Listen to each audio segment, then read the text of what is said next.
Okay, so my name's Deb Mathews Finney, and I am a faculty in the Child and Youth Work program.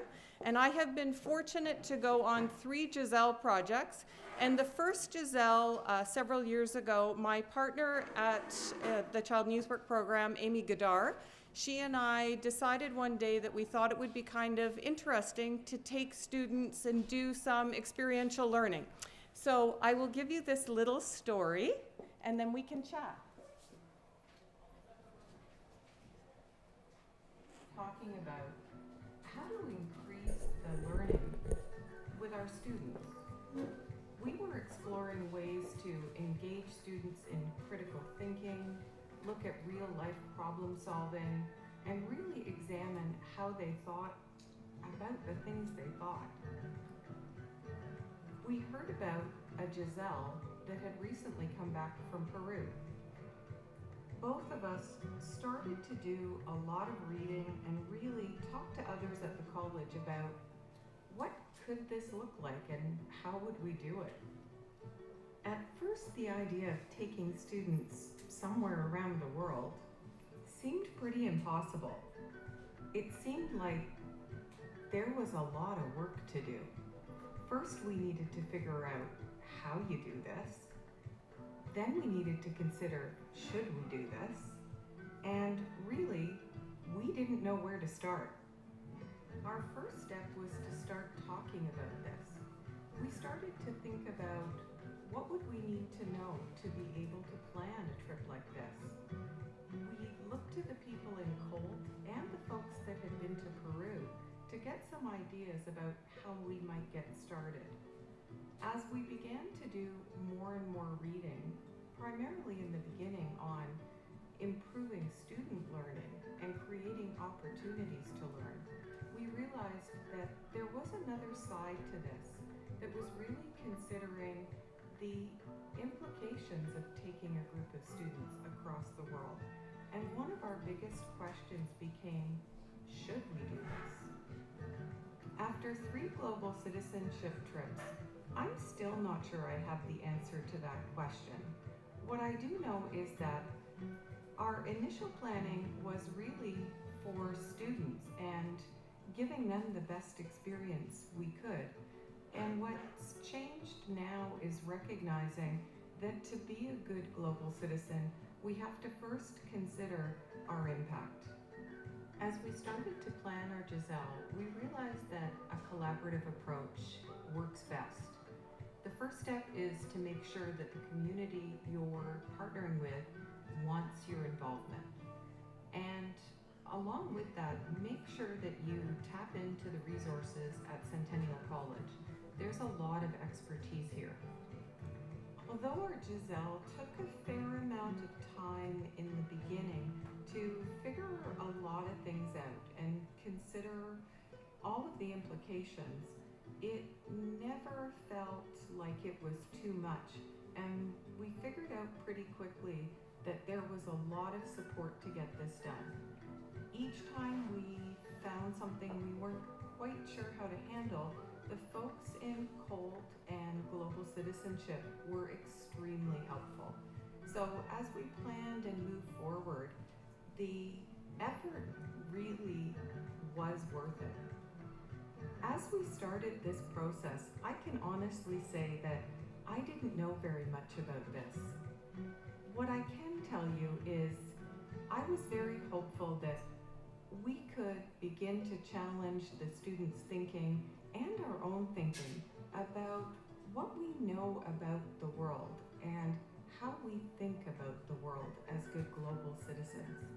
As I reflect on these journeys, I'm still not sure about the impact we had. What I do know is that we were invited into communities and asked to help create school spaces for children, and that happened. I also know that this experience was certainly transformative for me, and the students I've worked with have shared their own stories of personal change.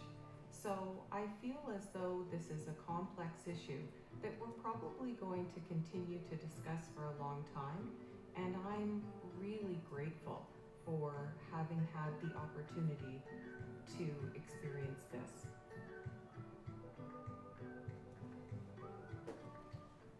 So that last picture, the two side by side, one was building and the other was me standing in front with Jonathan from Kenya. And the groundbreaking was the group that had gone the year before, our first trip. And the second picture was the completed school we had started the year before.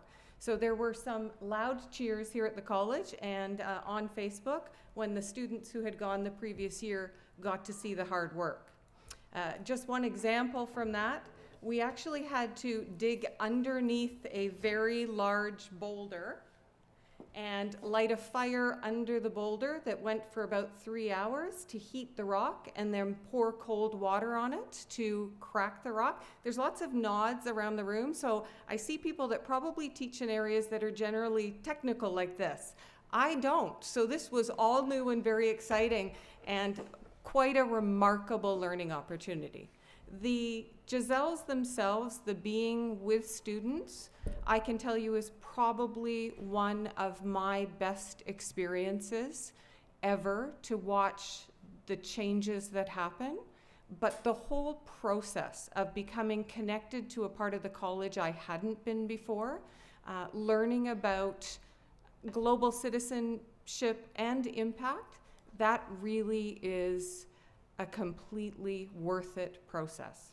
So if anyone is looking at starting a Giselle, I think the best way to start is have conversations with people.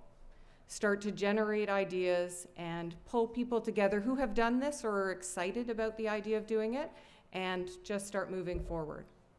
Any questions?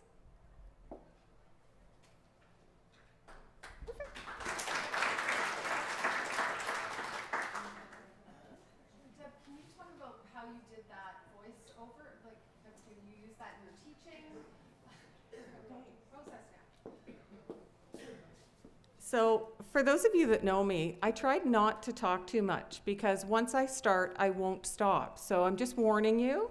You might have to pull me off. So this is a tool I found recently. It's called Adobe Voice, and it's a free app for your iPad. This presentation took a little bit of time because I had to think of the structure that I'd used when we were creating the Giselles. But I'm now creating Adobe Voice presentations. They take me about 5 minutes to do a 5-minute presentation. That includes the uploading of pictures, recording my voice, and embedding it on eCentennial. It is a shockingly easy tool to use. So when we had the snow day, I missed teaching a lecture for an assignment that was going to be due. I recorded a quick voice presentation for the students, and because I'm not very technical, I drew pictures on a piece of paper. I was teaching them, in essence, how to draw a family tree from a clinical perspective. It's called a genogram. And so I drew pictures of the symbols and kept taking pictures of each step, uploaded those pictures into Adobe Voice, and I had the most amazing presentation of a genogram I'd ever done in about 5 minutes. I kept stepping back going, okay, this is too cool and far too easy.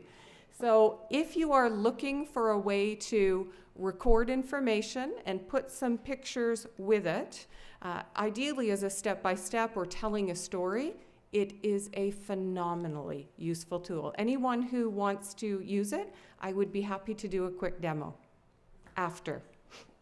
And just to add to that, Deb is going to be hosting a learning booth at Centennial Learns and sharing the features and so on of Adobe Voice. And there'll be some other presenters there from both, like Greg will be there with interesting avatars. So just thought I'd give you the heads up.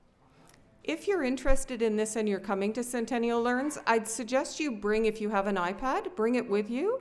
And the fun part of this is just how easy it is to create something that looks really magical. So I'd love to be able to share that. It's a great tool for students. And by the way, my students, it took them a little while to figure out in the video I made for them, the first one, that it was me talking. So I kept getting these messages by email, holy cow, Deb, that was so cool, that was you? And I thought, why, yes, that was me, thank you very much.